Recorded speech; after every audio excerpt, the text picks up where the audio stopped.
Assalamualaikum warahmatullahi wabarakatuh.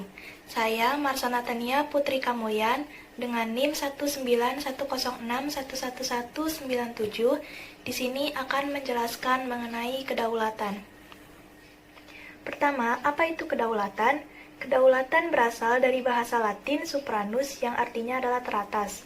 Secara umum, kedaulatan merupakan kekuasaan tertinggi suatu negara sebagai kemerdekaan atas wilayahnya dalam rangka kebebasan dalam mengatur wilayahnya. Syarat berdirinya suatu negara. Yang pertama, itu ada wilayah, berupa daratan dan lautan maupun udara yang mempunyai batas alam seperti gunung, laut, pegunungan, dan lain sebagainya. Sedangkan batas buatan adalah seperti tembok, waduk buatan, dan segala hal yang dibuat oleh manusia. Batas astronomi, batas perjanjian berupa konvensi traktat, contohnya seperti hukum konvensional laut. Lalu ada rakyat, yaitu sekumpulan orang yang disatukan oleh rasa persamaan yang secara bersama-sama berada di suatu wilayah tertentu. Selanjutnya, ada pemerintah yang berdaulat, yaitu pemerintah yang mempunyai kekuasaan tertinggi untuk mengamankan pertahanan, mengatur, serta melancarkan tata cara penyelenggaraan pemerintah. Pemerintah dalam arti luas itu meliputi seluruh lembaga kekuasaan legislatif, eksekutif, dan yudikatif. Sedangkan dalam arti sempit meliputi kekuasaan eksekutif, unsur deklaratif. Yang terakhir itu ada pengakuan.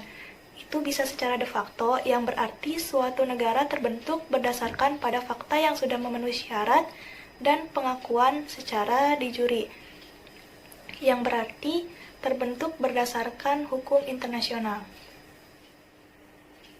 Kedaulatan wilayah itu meliputi wilayah darat, yaitu batas wilayah darat dengan negara lain yang ditandai dengan adanya perjanjian batas wilayah darat. Lalu ada wilayah udara yang berdasarkan Konvensi Paris tahun 1919, wilayah udara itu yang ada di atas wilayah daratan, wilayah laut pedalaman, laut teritorial, dan perairan kepulauan suatu negara. Lalu ada wilayah angkasa. Berdasarkan Traktat Luar Angkasa tahun 1967, berlaku prinsip non-kepemilikan yang dimiliki bersama umat manusia atau Common Heritage of Mankind.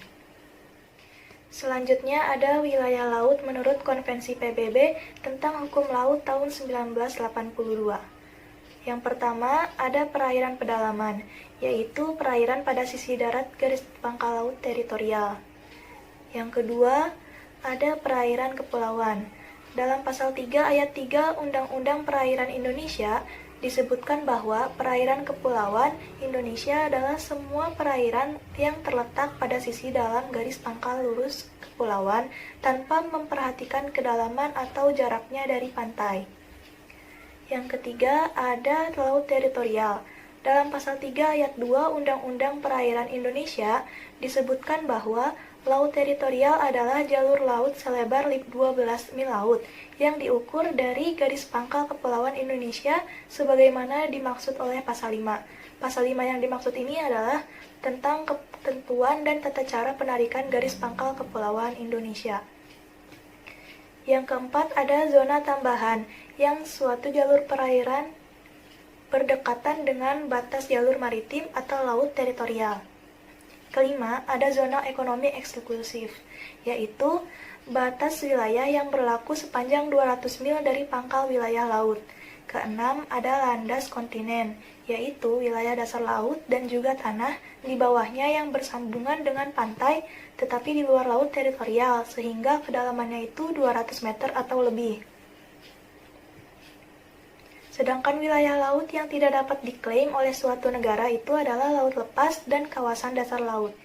Pengaruh kedaulatan bagi suatu negara. Negara yang berdaulat memiliki kemampuan hukum.